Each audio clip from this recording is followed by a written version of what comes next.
Hello, hello, hello, and welcome back to Believe in Lions.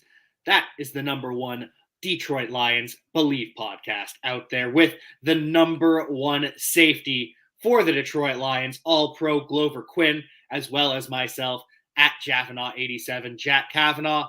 And unfortunately, the Lions take another L. And it's even more disappointing because they went into half up 6-0 and lose 24-6. What happened to the highest scoring offense in the NFL, Glover? We are seeing that this is a league of playmakers and the defenses are very good. And when you do not have all of your guys, it is very, very, very, very difficult to score. Not having DeAndre Swift takes that aspect of your game away. Jamal Williams is a good between the tackles runner, but he is not DeAndre Swift out of the backfield. He's not as explosive as DeAndre Swift is in the backfield. Not having Amon-Ra St. Brown, that opens up things for your tight end. That opens up things for the receivers on the outside because you have to pay so much attention to Amon-Ra St. Brown on the inside. When you don't have him and you don't have anybody on the outside that teams fear, they don't have to double team anybody on the outside. They don't fear anybody on the outside taking them up top for 80. They don't have that fear. So now we can stack the middle, take TJ Hockenson out of the game plan for the most part, stuff the running game, and put a lot of pressure on Jared Goff. When the play action game is not there, it's a struggle for Jared Goff. We've seen him be somewhat decent throughout the first few games. And then today he showed that he's still Jared Goff, right? I mean, you cannot have 4 turnovers in the second half alone. I mean, 5 total turnovers, I think, in the second half as a team. I think Jared Goff had 4 of those, 3 interceptions and a fumble right there at the end. So when you don't have all those things, it affects the whole offense. When you got DeAndre Swift and now you can do different things with him and Jamal Williams. When you got Amon-Ra St. Brown and DeAndre Swift, now you can do so many different things, and it opens up many things for other players on the offense. And your play calling can keep guys off balance, so that helps Jared Goff out. It just helps everybody out, and you can score those many points. When you don't have those guys, you're not as explosive. Defenses don't fear you. Just too difficult. And those turnovers really are the difference in this game because the first drive of the second half, Lions, they're up 6-3. We're feeling good. We've got the ball. We can go up. What is it? 13? Yeah, we can go up 13-3. And instead, Goff forces it against Trayvon Diggs. Super errant throw. Yeah. And that's that's game plan. That's film. That's not even film study. That is just being NFL. Like Trayvon Diggs at this point probably has the best ball skills of all the corners in the NFL right now. We can say what we want to say about him as a cover guy, as all these different things. That does not take away from his elite ball skills. The ball go up in the air in his area, he can make plays on the ball. So you know, going into the game, I cannot throw the ball over there late. I cannot throw the ball over there blind. I cannot give a lot of 50-50 balls because, for one, Trayvon Diggs is probably bigger than all of the Lions wide receivers. He doesn't look, I've never met him personally, but he doesn't look like a tiny corner. He looks to be 6'1", 6'2", somewhere in that range, tall guy, right? So you don't have anybody that's going to win a jump ball against Trayvon Diggs. You're not going over there late. So for you to just sling the ball over to his side of the field just errantly like that, awful. Completely awful. It was. It really was. Because I can understand. We've talked about this in the past. You can't completely avoid anybody. But don't force it to Trayvon Diggs when you're late, when you're getting hit. Why are you forcing it against the best player in that secondary? Can't do that. You just can't do that, and that's an awful decision. And the Cowboys took that. They took that momentum, and they just went right down the field, running the ball behind Zeke, just bullet the lines all the way down the field for a touchdown, and that literally changed the whole momentum of the game. And the Lions actually they came back, right? They bounced back, and then Jamal Williams fumbles at the 2-yard line, the second inadvertent fumble on the day, second one. So I get it. Those fumbles happen because you're not expecting to get hit. But as a running back, you know that you have to protect the ball in traffic. Until you're out in the clear, you have to protect the ball. So in the first half, I think one of his O linemen, tight end, somebody got blocked and they end up kicking him. Yeah. Ball comes out, right? Now you get down at the goal line. O-line gets stuffed. So now they're back in your lap. As soon as you get the ball, you run into the back, ball is out. Or however it happens. Just can't have it. You just cannot have that. You cannot be in a 13-3 game with an opportunity to get some momentum back on your side and make the game 13-10, and you give up a fumble right there in the end zone. And that just led to, I feel like, I mean, for you to have 5 turnovers in the second half, every possession the Lions had in the second half had to almost end in a turnover. Every last one of them. Pretty much. I think we got one punt off in the second half. Brutal. Okay. The goal line kills me the most because when you go down 10-6, it's not that big of a deal. Obviously, it's frustrating, but hey, one score and we're back up. 13-10 game. This is easy. And so to fumble on the goal line and for the Cowboys to, again, go down the field, milk some time off the clock. I can't remember if they scored on that one or the next one. Either way, it was a long drive. And then Goff fumbles twice. Well, no. So when we fumbled, I think they stopped the Cowboys because the Cowboys are backed up. You're right. But they punted to the Lions, and then Jared Goff throws the interception to Jordan Lewis. You're right. That was a killer too, because you're not forcing it to Trayvon Diggs, but you're forcing it over the middle to a player who's got leverage. And I know we don't have the all-22, so maybe he sees something different, but from our angle, it looked like Jordan Lewis had leverage the entire way. Yeah, it just wasn't a good pass, wasn't a good play, wasn't a good anything. And I felt like for the most part, the offensive line did a great job. I felt like Jared Goff had plenty of time to throw the ball. I thought they did a good job on Michael Parsons and that D-line for the most part. I know they got in there a little later in the end, but that's what happens when they just teeing off on you now, when they know the situation that you're in. But I thought for the most part, at least early in the game, I thought the O-line did a good job of blocking. I mean, and I felt like they were running the ball decently as well. It's just when you have those turnovers in the second half and you allow them to go up 2 or 3 scores, now it just puts way too much pressure on you. You can't run the ball anymore. But, that game was built for Jamal Williams' style. You know what I'm saying? We tough, we hard-nosed, we 4 or 5, 6 yards a pop. You know what I'm saying? We just gonna see if we can stay in this game and win it at the end, the same way the Giants been playing. We're gonna stay in this game and find a way to win it at the end. And when you start giving turnovers like that, you're taking points off the board every single time. And then when they're turning those turnovers into points, there's just no way you're going to win.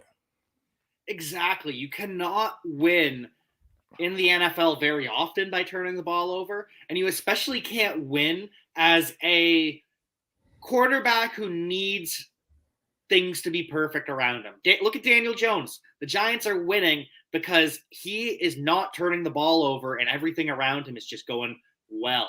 He doesn't have to force it. Right. I mean, that's what you want, right? You want to, as long as you don't lose the game, right? The Giants are doing everything they can. They're playing tough defense. Saquon Barkley is looking amazing out there right now. And hey, man, let's not turn the ball over. Daniel Jones, I mean, let's not forget, a couple years ago, he broke out for probably an 80-yard touchdown run down the middle of the field. I think maybe he fell at the end or something like that. You know what I'm saying? But let's not forget, he can run a little bit, right? He's mobile enough to run the play action, to run the boots, right? When you're keying in on Saquon, we saw it at the end of this game, right? He keying in on Saquon, he boots out. Let's just not lose the game. Defensively, let's not give up big plays. Let's play tough, and we're gonna find a way to win in the end. And that's what the Lions are not doing. They did it for the most part. I thought the defense played pretty good. I mean, I thought Jeff Okudah had a phenomenal day, at least tackling. I think he had 14 tackles on the day. He played pretty well. Like I say, especially in run. I didn't see him make any real plays in the passing game. He gave up a couple of slants and little things like that. None of that stuff beats you, but also you're not making plays either. And you can see one of the things when I talk about guys knowing how to make plays. They had a play in that game. Dak Prescott, first of all, the Detroit Lions let Dak Prescott off the hook way too many times. He Yep. threw the ball down the middle of the field way too many times late, and the Detroit Lions didn't make him pay, right? But you see one of those plays, Kirby Joseph, right? He's throwing the ball down the middle of the field to CeeDee Lamb. I think it was CeeDee Lamb. Kirby Joseph gets credited for a pass breakup. He goes, and it's going to be a collision type of play, right? Because you're cutting in front of the receiver, and he goes to catch the ball with his hands. I know we always want to talk about who got great hands, right?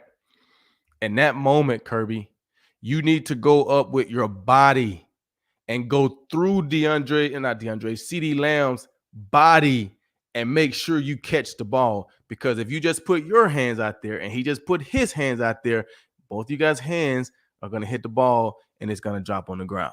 When you want to make a play in that situation, you have to go up and jump through CeeDee Lamb.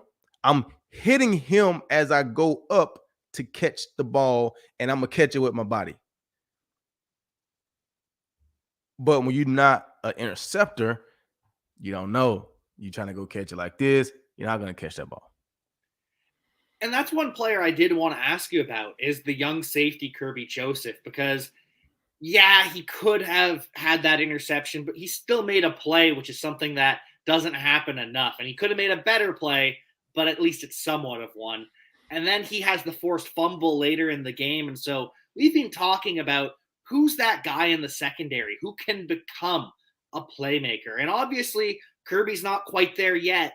He's still got a lot of more development to go. But is this kind of the first time we've seen someone able to make plays in this secondary outside of just good tackles? Yeah, I mean, he on the one that shows like flashes like that. I mean, like I said, the tackle that forced the fumble, that's just, that's a hard tackle. You take his legs out the way, and he drops the ball on the flip, and then yes, on the play down the middle, going at least get a pass break up, and at least putting your hands up like you want to attempt to catch the ball. That is good signs, right? I mean, Deshaun Elliott is too late in the season to be cramping up. Like, it's week 7, week 8. We can't be cramping up right now, especially in a big game like this. We need you out there. Like I said, Jeff played amazing in the run game. Need to get more, some more in the pass game. But yeah, Kirby's the only one that's kind of shown that he's like trying to get to the ball. He is, and I know he's been burnt at times in the past for being over aggressive, but at least someone out there is trying to make a play. Hopefully we see more of it. Hopefully we can see it start to come together. In the secondary, though, like you said, Okudah, great in the run game. 15 tackles, 12 solo, including a tackle for loss. And then the defensive line was a little bit different today as well, because Charles Harris, he was out with an injury, but they got Josh Paschal, their second-round pick, back in the lineup. And so that meant that Aiden Hutchinson, he shifts from that strong side base end to the rush end. They put Paschal in as the base end. And Aiden Hutchinson has a lot better of a day. He has a sack on the very first drive. He beats the left tackle with just a speed rip to the outside. Later in the game, he beats the right tackle with a spin to the inside.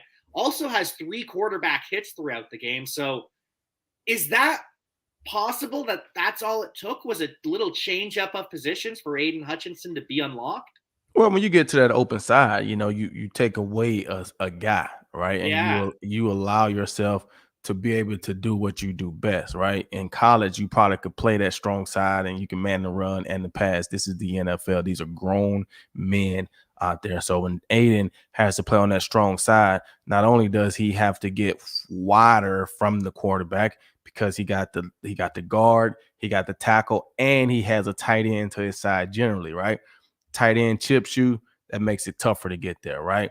Then you're going against the tackle, but you're a little farther out already, and you got to play the run to the strong side. He may not be as good of a run defender with runs coming straight at him like that, and it just takes a lot out of you, so it slows you down in the pass rush. That's why you hear those commentators all the time say to slow down a great pass rusher, you run right at him, just run right at him and wear him down, tire him out, beat them up, so then it slows them down when it's time for them to rush the passer, right? That's why you see some of these guys, they may not even be on the field on first and second down. But come third down, we putting those guys out there. Why? Because they're pass rushers. So then when you move Aiden to the open side, you take that tight end away, and now you can do certain things with your scheme to where you're getting him one-on-one with a tackle, and you just got to do what you do, right? You got to be a rusher. You got to be a first-round draft pick, and you got to go win some of those battles, and that's what we saw today, him getting a sack early in the game, him getting a sack later in the game, him putting pressure on the quarterback like that. Those spin moves, the only thing about that spin, and it didn't come to hurt us in that time, when you're that outside rusher, unless you got another end or a linebacker that's wrapping around to get contained, you cannot spin to the inside like that because it opens up the outside for Dak or whoever that quarterback is to just escape around the edge, and they're on the edge of your defense. So a lot of times, if you got somebody wrapping, another defensive lineman, or you got a pressure where you got a linebacker coming to take outside contain, that's perfectly fine. Otherwise, you need to make moves to the inside and spin back to the outside so that you can at least make sure you have contain and still go get to the passer. I'll be honest with you. I had the exact same reaction watching it in real time because I feel as though you and I are a little bit traumatized from seeing Aiden Hutchinson get a pressure, but then just letting the quarterback go around the outside. So I had that flashback. I was glad to see him capitalize on it. And I was just glad of the performance that the Lions had on defense throughout the game. I know if you look at the final score, you might not feel that way, but that's the offense putting the defense in bad positions with the turnovers. Yeah. I mean, that's 5 turnovers in the second half. Like, Yeah. that's tough. That's tough on any defense, anybody. And the Lions, I put in my notes just watching the game, the Lions defense is playing way better. They're playing way better. No, it didn't equate to a win. No, it doesn't even look good. You get beat 24-6, right? But when you get beat 24-6, obviously the offense isn't scoring any points. And then when you look at deeper and there's 5 turnovers, I mean, you're lucky that you only gave up 24 points because it could have easily been 35-42 when you have 5 turnovers. Back to back, like, that's tough.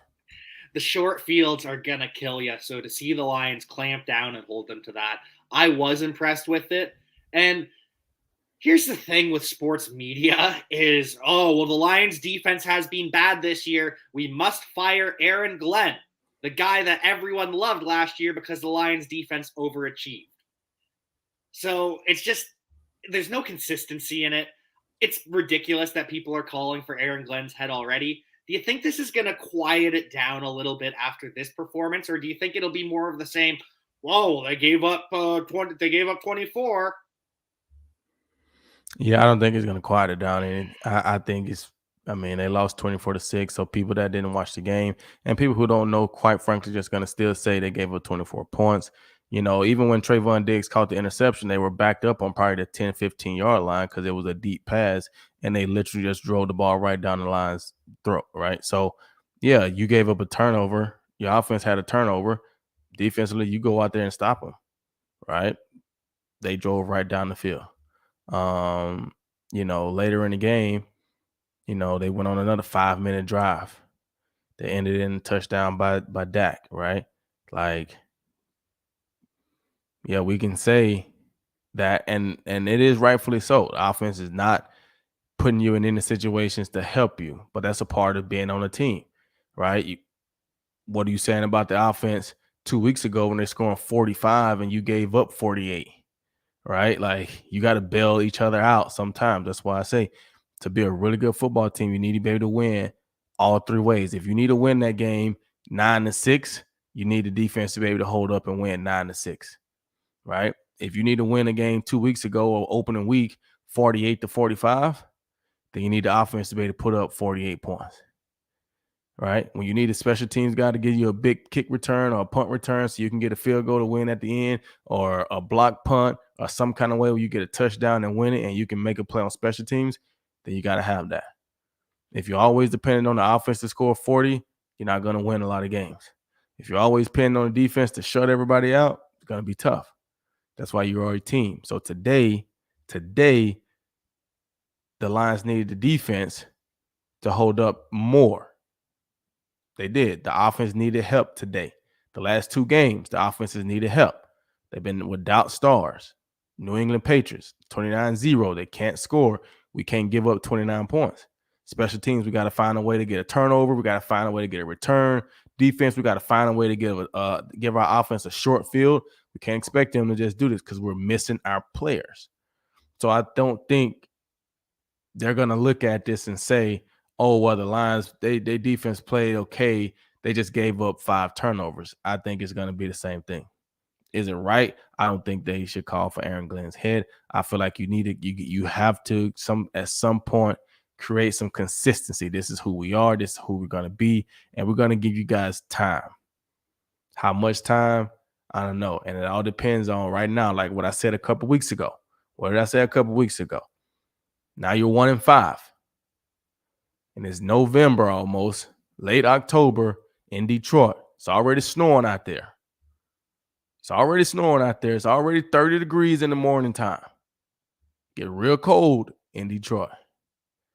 Late in the season, especially when you're already out of the playoff hunt.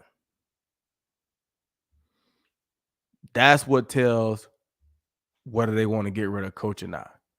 If the defense continues to play hard and the team continues to play hard and continue to look like they're improving, then those guys, if they start to put bad product on the field, they're going to have to make a change because now they don't respect the coach. They don't believe in the coach. They're not playing for the coach. They're not doing anything.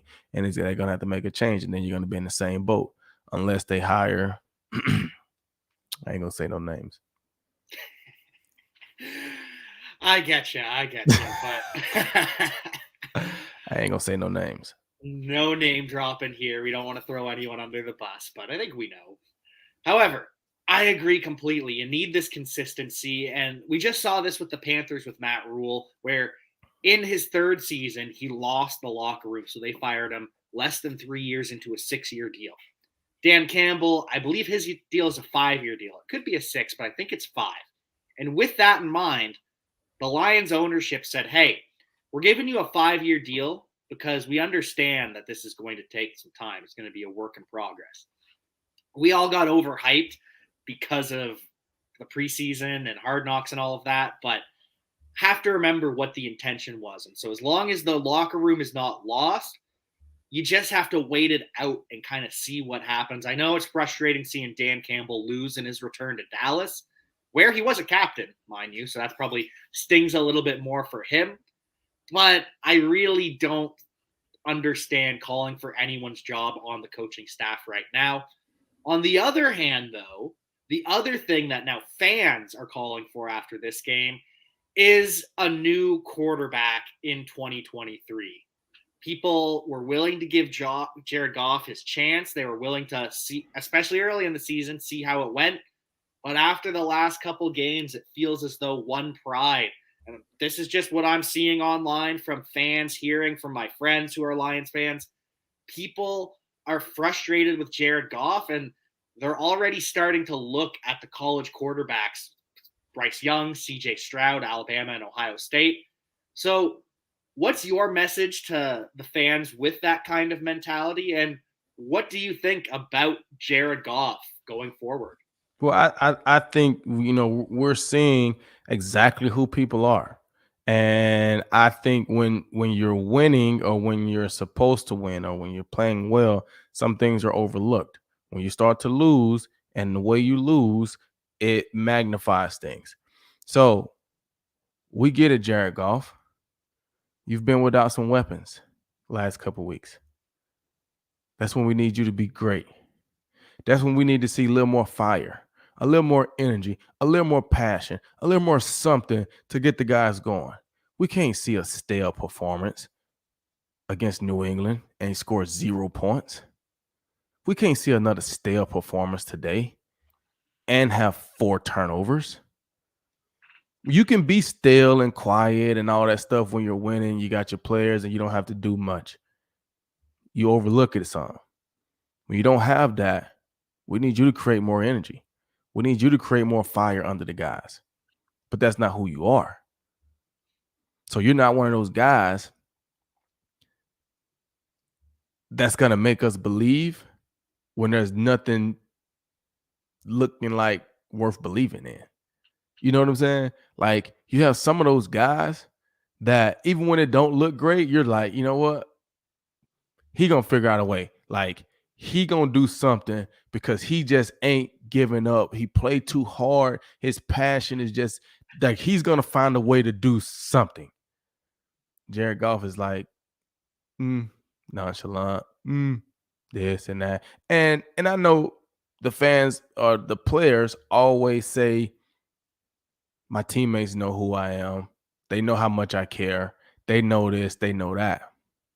That's good. But the world needs to know too.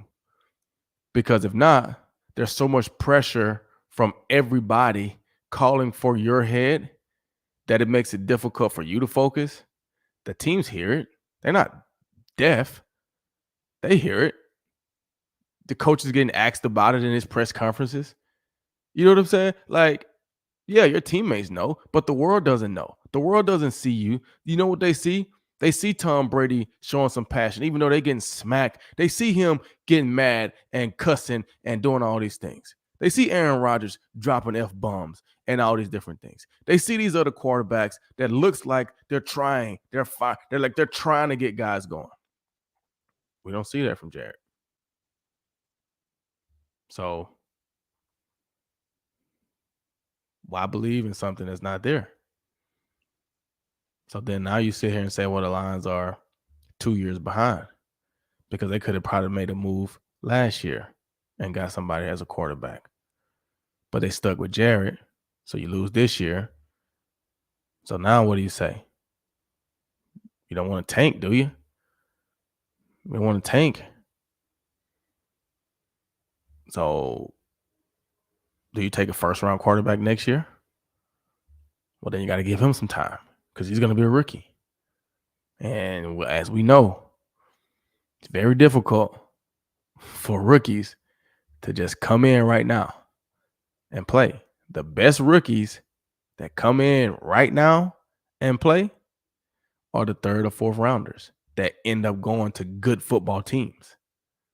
Very rarely do you see the 1st round pick that's a quarterback that goes to a bottom performing team, take that team and turn it around the next year. Very rarely. It's hard for him too because he don't have a lot of stability. Coaches getting fired, offensive coordinator get fired because this or that, head coach get fired. You know, you got 2 or 3. I mean, you look at Trevor Lawrence. You got 2 offensive coordinators, 2 head coaches in 2 years, right? Yeah. That slows up your development because everything you learned last year, now you got to learn something totally new.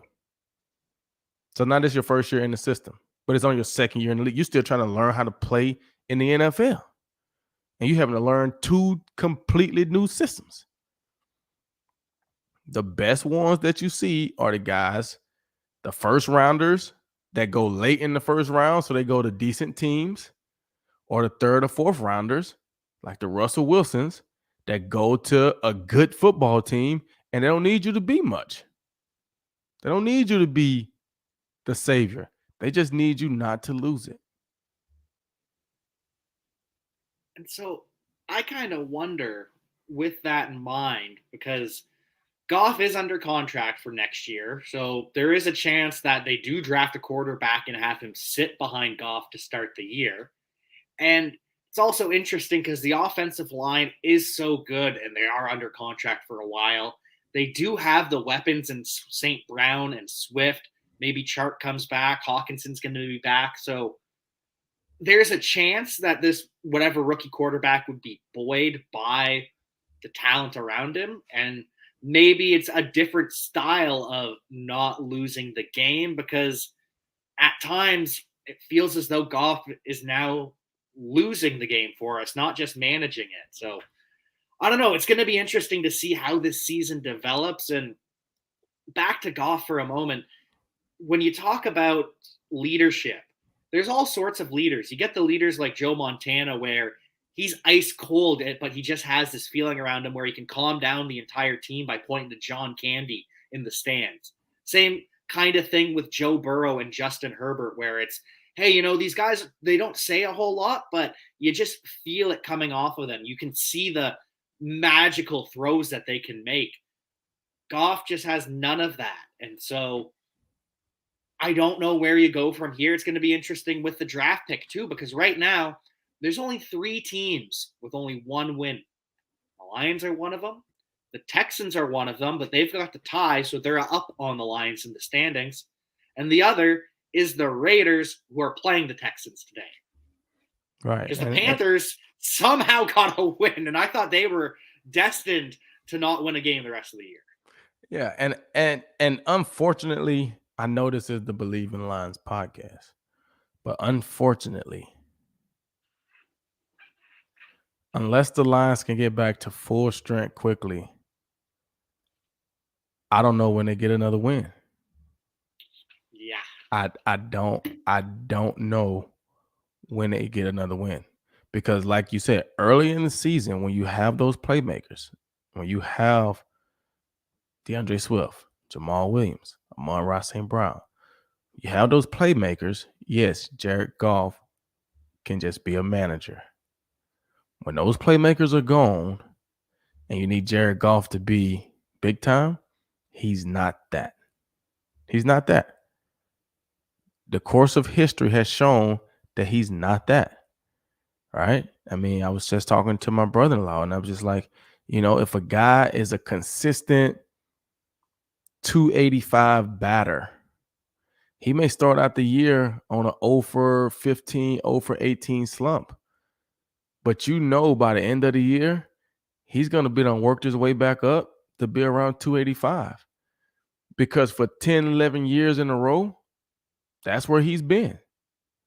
He may start out on a hot streak and be batting 500. He's going to cool off and he's going to end up around 285.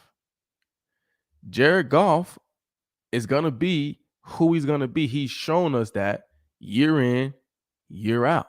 That is who he is. So it's tough. I don't even know who they got next. Who they got next? The Dolphins? They got the Dolphins next. Then they got the Packers at home. And we'll talk about Aaron Rodgers and the Packers in a bit. And then they go to Chicago and face the Bears. So that's a winnable game, but it's also in Chicago, right? Right. Then they head to New York and face the Giants, who won today. They get the Bills at home on Thanksgiving on a short week. Then it's the Jaguars at home. So the Lions host the Jaguars. Lions head to New York for the Jets. Lions head to Carolina against the Panthers. So that's another winnable game. We got Bears and we got Panthers. Then we got Bears at home for week 17. And then the Lions head to the Packers for week 18. That's 3 winnable games the rest of the year, and 2 of them are against Chicago. Yeah, but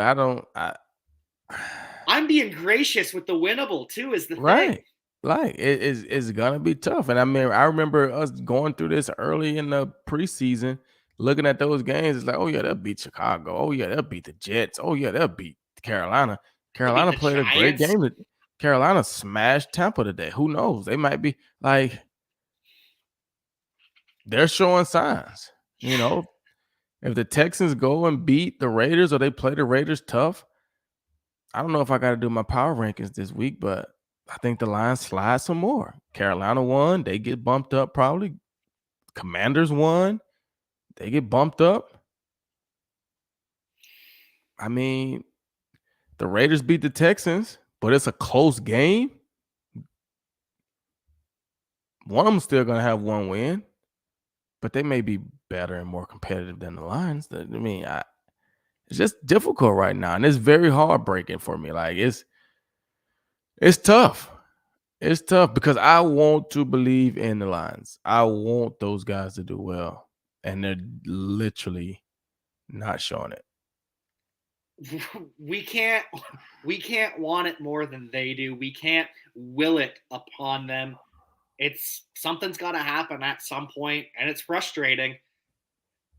I'm sure it's probably equally, maybe not equally frustrating, but it's probably similarly frustrating to be a Packers fan right now, losing to the Giants, the Jets, and the Commanders with a backup quarterback, Taylor Heineke, in 3 straight weeks. Heineke throws for over 200 yards, 2 TDs, does have a pick 6, but the Commanders also run for 161. So Commanders run for more yardage than Aaron Rodgers throws for.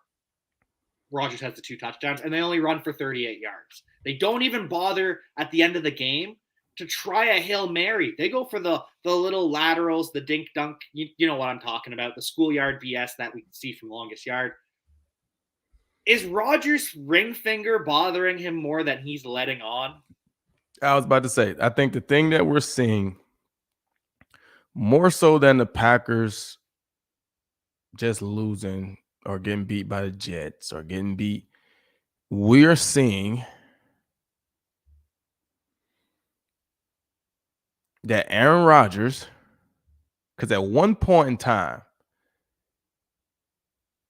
he could have had anybody at wide receiver, and you felt like he could beat the Jets. He can beat the Commanders. But right now, we're seeing that Aaron Rodgers can't just beat those guys, right? He's not getting as many passes downfield as he generally could. He's not running as much as he used to keep teams off balance. The short passes, teams are not fearing that. Allen Lazard, they don't fear Allen Lazard. I'm sorry. So these teams are not coming in to Lambeau or welcoming the Packers in and feeling like it's going to be a very tough game because of Aaron Rodgers. And he, yes, can still make throws, but it's a difference when you're making that throw 2 or 3 times a game and you're making that throw 9 or 10 times a game, right? There was a time when you gave Aaron Rodgers a nod because he's going to get it done. Right now, I don't think you're giving him that nod, and that's why they're losing these games to teams that you feel like they just shouldn't be losing to. Same thing with the Tampa Bay Buccaneers. There were times where Tom Brady would beat the Commanders. Tom Brady would beat that Alpha Steelers team. Not anymore. Not anymore. Those guys are great players, but they're more game managers now. Tom Brady's not throwing the ball downfield as much, right? They're game managers right now. They're smart. They're game managers right now. They're not going to win games for you. So if you don't have good players around them, which those guys still command a lot of money, but when you don't have good players around them, tough, because they're not winning the games for you anymore. And we can't put it all on Brady because everyone saw the Mike Evans dropped in the breadbasket where he throws it at the ref essentially. But again, the old Tom Brady would make up for that with 5 or 6 or 7 more plays just like it. Right. I mean, you got beat 21-3. Yeah. I mean, that would have been 21-10. You still would have lost. Yeah. Like, you know what I'm saying? It would have been 21-10. Yeah. It's honestly quite sad as a fan of football to see some of the greats of the game decline. And we felt the same way when Peyton Manning. His was a little bit quicker because he tore his quad, and that pretty much was it the second time around. We saw the drop off with the neck, but it really was a crescendo with the torn quad, whereas Rodgers and Brady were just seeing this slower and slower and slower drop off, and it's quite sad. And one of the players that led Tom Brady to lose was Brian Burns, the Panthers edge rusher. Apparently, the Panthers turned down 2 first-round picks for him just this week. because the Panthers are in rebuild, but they're not selling completely. After Brian Burns' performance today, is that something where maybe that actually did happen, or do you think the Panthers are lying to try and raise the price? Well, I mean, I think, that could possibly happen because at some point you got to anchor down and say, we got to build our franchise, Mm-hmm. right? Like at some point you got to anchor down. And if you feel like you got franchise foundational pieces that's proven, then you got to stick with them Yeah. because otherwise you're getting 2 first-round draft picks, but who knows how good they're going to be? Who knows how they're going to turn out in the league? Who knows who's going to be available for you at that time? Are there going to be foundational cornerstone pieces? Just because you're a first rounder doesn't mean you're going to be a cornerstone piece to an offense or a defense. Doesn't mean that. That means you're talented, but that don't mean you're going to be a cornerstone piece. There's a lot of first rounders that don't play 4 years. Lots of them. So I don't think that they're saying that to try to get 3 first rounders. I think they got a couple guys that they feel like we need to keep these guys. We got enough draft picks from, these other trades and things like that, that we can't give up our guy to get 2 first rounders. I think that truthfully happened. I don't think they're gassing it up. And that's what I'm kind of leaning towards is it's going to look awfully silly if this report comes out that they've turned down 2 firsts and they later accept 2 firsts or get less than that. So I think they're telling the truth, and I think they're telling teams, hey, it's going to take a Godfather offer to get this player out of us, an offer we quite literally can't refuse. You give us a couple full drafts like they did back in the day for Ricky Williams type thing, but I don't see it happening. I think that the Panthers are saying, hey, especially after today, hey, Right. we've got some cornerstones here. Right. I think they like, I think they got I think they like the new environment. Getting Robbie Anderson out of there, he probably was toxic. Right? Baker probably felt it. Probably was toxic environment. Nobody wants to work in that. So getting him out of there and then Baker being hurt, I think today, and somebody else, so just having some fresh air. Guys played well. They got beat Tampa. But at the end of the day, I was telling somebody because they be on me about my power rankings. And I'm sitting here like, I'm going to rank people for who they are, not what they're supposed to be. Everybody wants Tampa to be in the top 10 because they're supposed to be. They're supposed to be good. They got Mike Evans. They got Tom Brady. They got these guys. They're supposed to be, but they're not. We want Aaron Rodgers to be in the top 10 because he's supposed to be, but they're not. We don't want the Jets to be up there because they're not supposed to be, but they are. Rank teams based off who they are, not what they're supposed to be, not what we want them to be. They've played 7 games. We can see who you are.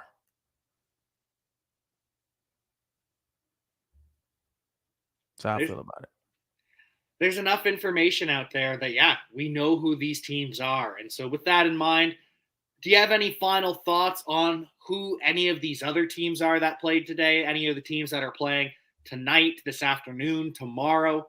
What are Glover's final takeaways from I week mean, 7? I think this early slate of games was good. I think Cincinnati put on the show. They came out early. Joe Burrow was locked in. Finding Jamar Chase for a few touchdowns. Those guys are finding their rhythm. Seem like they're getting off of that, that slow Super Bowl hangover start.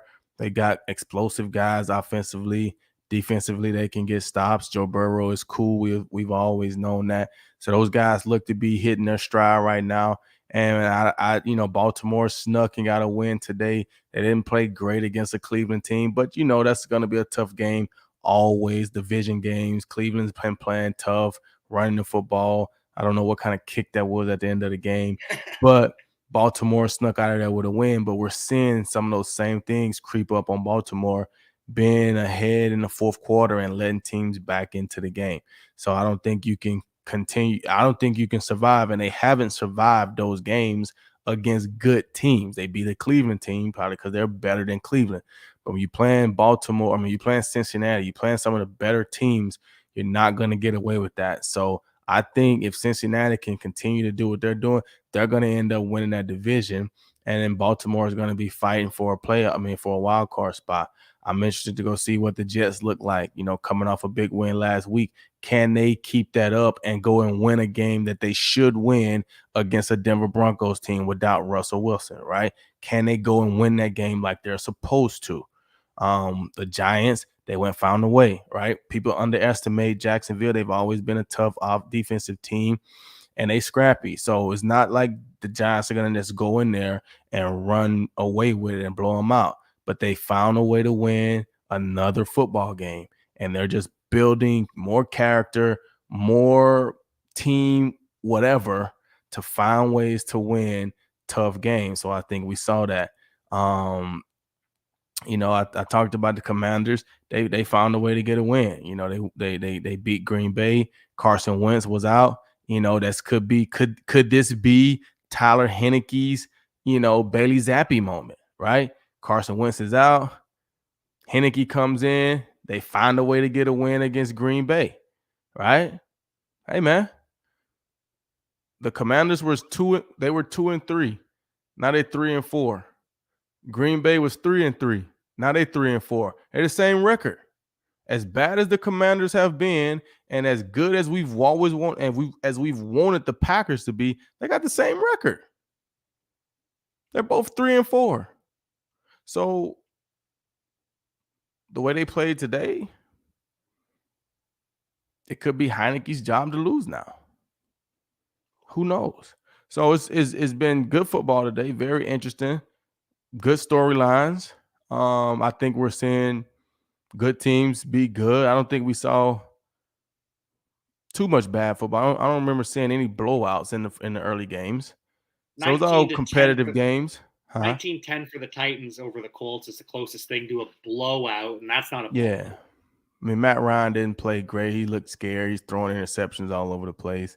Yeah. Pick six, and he didn't look good. Jonathan Taylor, I thought, ran the ball pretty good for the most part. But, Tennessee, they won that game. Offensively, they didn't do much, but they get the pick six, and so that always aids. And then you get another pick or so here or there. So that division, that's a weaker division. I think Tennessee will end up winning it. I don't think the Colts are gonna do enough, and the Texans and the Jacksonville, they're not going to be there. So I think Tennessee's going to win that division. It's still early, but it's a good slate of games. These afternoon games would be cool. Go see what Seattle is doing. Go ahead and see what the Texans and Raiders are doing. I think we're all just waiting for the Raiders to be that good team that we've wanted them to be. They got Derek Carr. They got, Devontae Adams. They got, good running back. Like, I think we're waiting for them to be that team. And they have the capability that if they can put it together, they can string together 3 or 4 or 5 wins in a row and go from 1-4 or 1-3 to a 4-4 or 5. You know what I'm saying? They can find a way. I don't think anybody looks at those guys as just like surefire wins. Yeah. Because they have guys, they can put up points. We saw that a couple of weeks ago. So interested to see how they do it today against the Texans. And then go watch the San Francisco and the Chiefs game, right? The San Francisco is still injured, but hey, it's the NFL. You want to be considered a good team, you got to go and beat good teams. So playing against Kansas City, coming off a loss last week. Didn't they lose last week? Kansas City. To the Bills, right? They lost to the Bills last week. Yeah. Coming off a loss, Kansas City can't lose. Good teams don't lose 2 games in a row. San Francisco lost last week. Kansas City lost last week. Good teams don't lose 2 games in a row. So let's go and see. So I'm interested to check it out. I'm interested to see what happens. I'm interested to see what happens the rest of the season as well, because there is a lot of football left ahead of us. Glover and I are going to be here to help you through all of it. So make sure you give us a like, subscribe, rating, review, all that fun stuff. Check out our sponsors over at Bet Online. And until then, we will see you next time.